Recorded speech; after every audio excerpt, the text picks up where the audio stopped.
to start the video.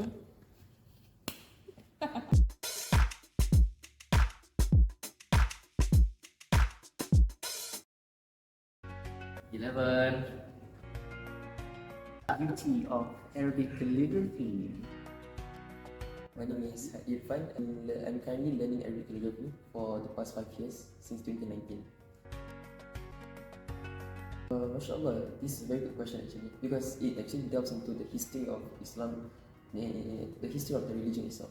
So back then, during the time of the Prophet Muhammad, peace and blessings be upon him, he wanted to, the main agenda or the main idea of Islam was actually to be, for it to spread to the whole entire world.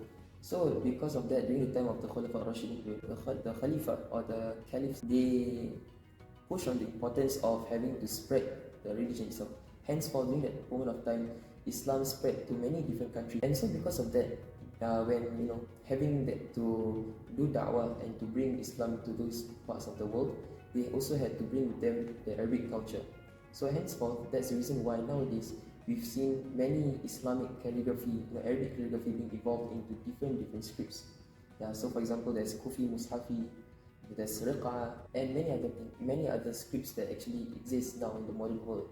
So this is how it started. And if I remember correctly, it's also because of the fact that the Quran during the time of the third caliphate, which is Sayyidina Ali bin Abi Talib karamallahu wajhah, he wanted to preserve the Quran. So having to preserve the Quran, they had to think of a particular script or a particular font to write the Quran in. Well, there's actually lots of major differences actually. So, but I'll just pinpoint two of it because it's the most important. So the first one is about the concept of Arabic calligraphy being an art. But writing in Arabic, in the Arabic language, is not really a type of art by itself per se.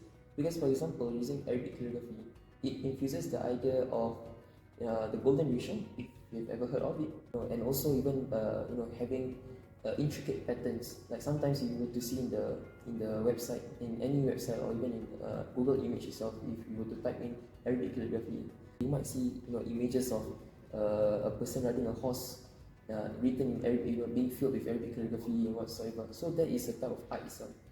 However, if you were to compare it with Arabic penmanship by itself, it's not really a usual sight for a person to write it in a way, having a person riding a horse and being filled with Arabic letters and whatnot. So it's not really a common sight actually. So that's the first one, of which Arabic calligraphy infuses the idea of having art, having the golden ratio and whatnot. And number two is behind the aspect of how Arabic calligraphy infuses the concept of mathematics. So in Arabic calligraphy, or in Arabic itself, we have this term called busala. Have you ever heard of the word busala? Okay. Busala is, it means in Arabic language, it means angle. So in Arabic calligraphy, or in other words, in Islamic calligraphy, we have this concept behind which every letters consists of a specific angle. So for example, if you were to look at a composition, or in other words, a lawha. Lawha is an artwork, or more commonly used to be an Arabic calligraphy artwork. So in those artworks, you will see something which appeals to you, and that is how everything is very symmetrical, and how all of the angles of the letters, for example, the huruf al-alif, the ba and the ta, and all of the other letters in that particular composition is very symmetry and also parallel to each other. So that's one of the things that in Arabic calligraphy we have, but rather in normal writing we don't really have it. So there's many approaches when it comes to learning the Arabic calligraphy, and one of them is, and that's the most well known in the whole entire world, it is called the Hamme Methodology. So this methodology, or this framework, is to help the students in learning Arabic calligraphy in understanding how certain strokes, how certain ways it is being written progressively leads to another script. So for example, there are a total of 7 main scripts that's being used now.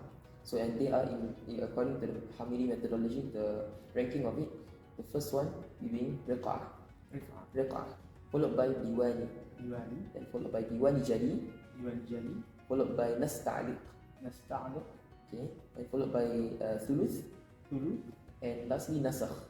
And this what you call hierarchy, or the progression from riqah all the way to nasakh is being placed by in the Hamme methodology, being from the easiest script to learn all the way to the hardest. So therefore, having to learn all of these scripts as a student, or maybe a student learning Arabic calligraphy itself, takes a lot of patience. You know, you need to have lots of perseverance even to learn all of these scripts and also to complete all of it if he or she wants to learn. So I must say that's the biggest challenge that any student or any person who would like to learn Arabic calligraphy would definitely face.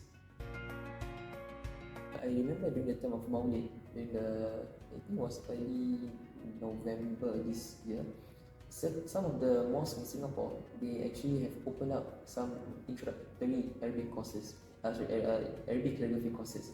For example, the one nearest to my house was Masjid Ahmad Ibrahim.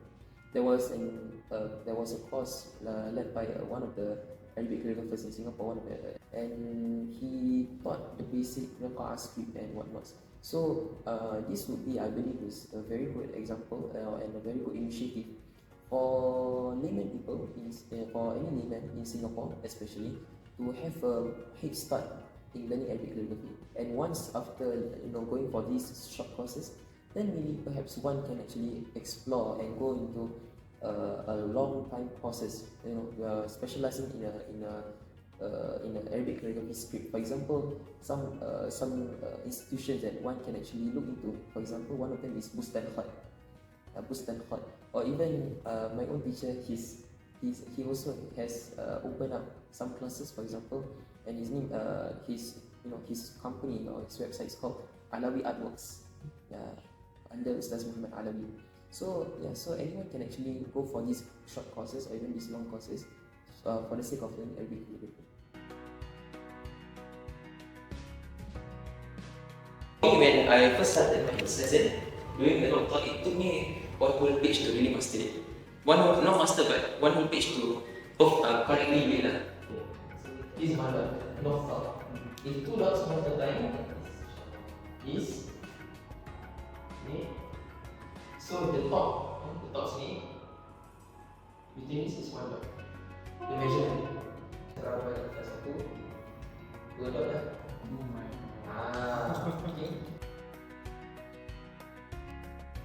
Okay. So alif consists of 3 dots. 1, 2, 3. So we are looking at this. Do the 67.5 knock time and 67.5 punya angle. Tadi knock time macam kita buat sini kan? Kat sini kan? Sekarang kita roll. Now we going down. So ni try to fulfill until the 3 dots. The third dot now you stop. Try. Very good, mashallah. How about you?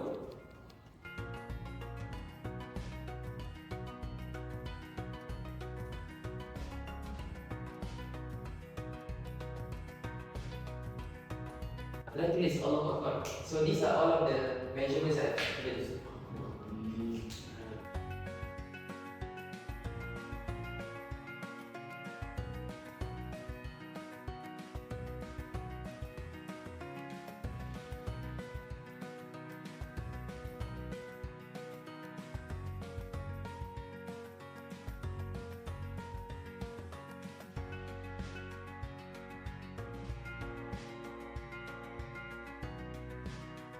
You want to take a video of this one? Why not? Okay, which one? This one. Ni. Boleh pinjam. Ambil. I show the visualizer. This is a very good example of Malu pula. Naik atau turun sih? perfect. Start. Whatever we have learned just now, the Allah Akbar. Now the words you have to write it on the bookmark.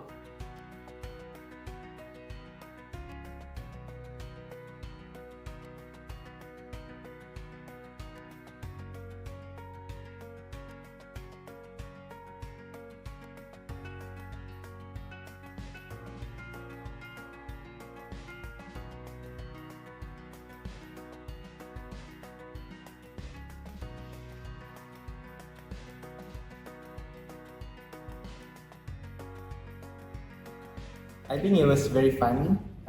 We get to learn a lot, especially the history side. Yeah, I feel it's very nice to know that actually there's a lot of process that had to be done in order for us to be able to appreciate his arts. Like, it's very beautiful. So today we learned about the different stroke, and then we incorporated musola. Musola. Yeah, Yes, the musola. angle, Angle. right? Musola. Yes, not musola in NTU, but musola in terms of angle. And also, yeah, we are exposed to the tools that is required. Okay, the basic tools such as the pen. It was a very eye-opening experience, and probably maybe inshallah, one day we can master this art of Arabic calligraphy. So today we also learn some new things like there are many types of style in Arabic calligraphy. Diwani is very interesting because Diwani is only being written only for the those who are understand. So probably layman people wouldn't understand the script itself because probably there are some things which are probably quite confidential and it's only be able to relay the information to the important people. Yeah. I feel sad that this is ending. Oh. I want to continue. Yeah, it feels like a very good and a very fun field to dive in.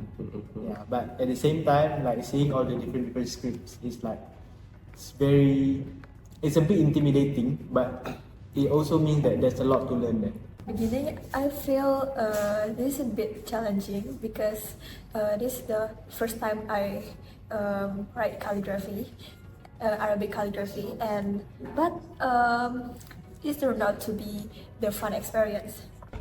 It's also my first time to know how to write Nuktah and Basmalah and Allahu Akbar in calligraphy, but I'm glad to experience about it.